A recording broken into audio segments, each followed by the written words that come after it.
महाभारत के युद्ध में श्री कृष्ण ने पांडवों को बहुत सी सीख दी, बहुत से उपदेश दिए। उनमें से एक था यूनिटी का उपदेश, मतलब संगठन, एकता का उपदेश। जब तक सब साथ मिलकर नहीं चलेंगे तब तक कोई भी लक्ष्य हासिल नहीं कर पाएंगे। यह सबसे पहला उपदेश जो था वो यही था। आपको बता दें कि महाभारत में पांडवों ने जुए में अपना राज्य और सब कुछ खो दिया था। उसके बाद पांडवों को 12 वर्ष का वनवास और 1 वर्ष का अज्ञातवास भुगतना पड़ा।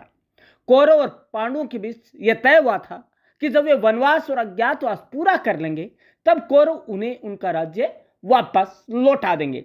जब पांडव 13 वर्षों के बाद कौरवों के पास राज्य मांगने पहुंचे तो दुर्योधन ने उन्हें राज्य लौटाने से मना कर दिया।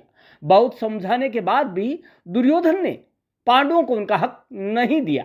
जब पांडवों के पास युद्ध के अलावा कोई विकल्प नहीं बचा था, युद्ध को लेकर पांडवों में संदेह था। उन्होंने सोचा कि हम सिर्फ 5 हैं और कौरवों के पास विशाल सेना है।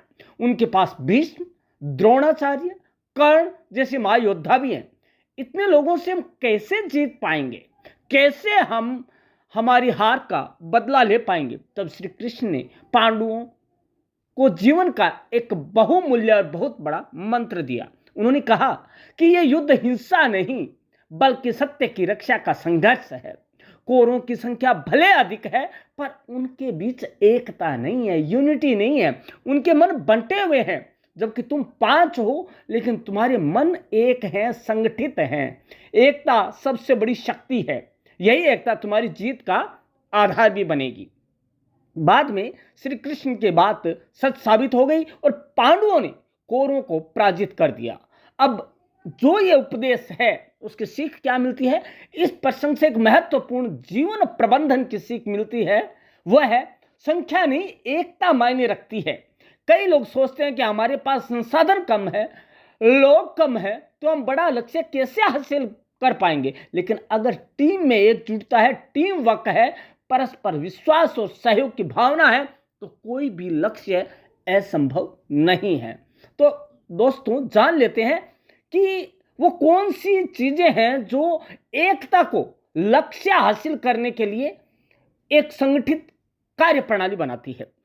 पहला है टीम में संतुलन बनाए रखें। जब टीम के सदस्य एक दूसरे पर भरोसा करते हैं तो लक्ष्य तक पहुंचना आसान हो जाता है। अगर संवाद से मतभेद सुलझा लिए जाएं तो विकास की राह में बाधा नहीं बनते हैं। नेतृत्व का असली अर्थ यही है कि सबको साथ लेकर चलना, जैसे श्री कृष्ण ने किया। रणनीति और नैतिकता का संतुलन ही सफलता की असली कुंजी है। घर परिवार के लिए जरूरी है एकता। मतभेद हर घर में होते हैं लेकिन मनभेद नहीं होना चाहिए। लेकिन उन्हें बढ़ाना नहीं, सुलझाना जरूरी होता है। तभी हो सकता है जब मनभेद ना हो। परिवार में अगर सभी सदस्य एक दूसरे की भावनाओं का सम्मान करें तो संकट के समय भी घर मजबूत रहता है। और यह हमने कोरोना के दौरान देखा भी है। एकजुट परिवार हर सामाजिक और आर्थिक कठिनाई का समाधान निकाल सकता है। पांडवों की जीत हमें सिखाती है कि एकजुटता, नैतिकता और सत्य की राह पर चलना ही सफलता का मार्ग है। चाहे जीवन का कोई भी क्षेत्र हो, अगर हमारे विचार एक हैं, उद्देश्य स्पष्ट है, मन में विश्वास है तो छोटी टीम भी बड़ी जीत हासिल कर सकती है। जब लोग एक मत होते हैं तब असंभव को भी संभव बनाया जा सकता है। एकता ही वह शक्ति है जो एक सामान्य समूह को विजेता बना देती है। अब एकता बनाए रखने के लिए क्या करें? तो दोस्तों, संवाद बनाए रखें। किसी भी टीम या परिवार में मतभेद होना संभव है, स्वाभाविक है, लेकिन उन्हें सुलझाने का एकमात्र तरीका है खुला और ईमानदार संवाद, मतलब कि कम्युनिकेशन। चुप्पी गलतफहमी को जन्म देती है। कहा जाता है कि साइलेंट, यदि आप जवाब नहीं देते, साइलेंस है, इसका मतलब आपने अपनी मौन स्वीकृति दे दी। बातचीत रखें, साझा लक्ष्य बनाए। जब सभी लोग एक ही दिशा में सोचते हैं, काम करते हैं और आगे बढ़ते हैं तो मतभेदों के बावजूद सफलता मिल ही जाती है।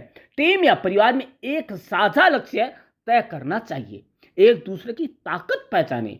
पांडवों में हर किसी की एक अलग खासियत थी। वे एक दूसरे की ताकत को पहचानते थे, उसका सम्मान करते थे, और यही टीम भावना की असली पहचान है और जिसने उन्हें जीत भी दिलाई। मतभेद चलेंगे लेकिन मनभेद ना होने दे। जी हाँ दोस्तों, मतभेद विचारों में होते हैं, मनभेद भावनाओं में होते हैं। एक दूसरे की बात सुनना और समझना जरूरी है। मतभेद दूर होंगे तो मनभेद नहीं होंगे। मतभेद चल सकते हैं लेकिन मनभेद ना होने दे, सभी के मन जुड़े रहेंगे तो मुश्किलें आसानी से दूर हो सकती है। अहंकार ना करें, अहंकार टीम को तोड़ता है, विनम्रता उसे जोड़ती है। घर परिवार में अहंकार से बचें, एक दूसरे के लिए विनम्र रहें, तभी परिवार में सुख और शांति बनी रह सकती है। सही मार्गदर्शक चुनें, घर या टीम में कोई ना कोई सही मार्गदर्शक अवश्य होना ही चाहिए। श्री कृष्ण के मार्गदर्शन में पांडवों ने कौरवों को पराजित कर दिया था। हमें भी किसी योग्य व्यक्ति को अपना मार्गदर्शक अवश्य बनाना चाहिए। मुसीबत में एकजुट रहें, जब मुश्किल का समय आता है तब एक दूसरे का साथ ना छोड़ें। पांडवों ने वनवास और संकट के समय भी एकता नहीं छोड़ी, सभी एक साथ रहे, और इसी एकता की वजह से पांडवों ने हर मुसीबत को दूर किया और महाभारत जैसा महाभयंकर युद्ध भी वो जीत गए। दोस्तों, ये है एकता। Unity is the best policy. और दोस्तों, यही अब हर युग में देखेंगे, रामायण हो चाहे महाभारत हो चाहे कोई सा हो, हर युग में भारतीय संस्कृति में एकता की जो शक्ति है वो परिलक्षित होती है। और एकता और यूनिटी का पहला उपदेश भगवान श्री कृष्ण ने गीता में भी दिया और महाभारत के युद्ध से ठीक पहले भी दिया, और यह उपदेश ही महाभारत युद्ध में पांडवों की जीत का प्रमुख कारण बना। धन्यवाद दोस्तों।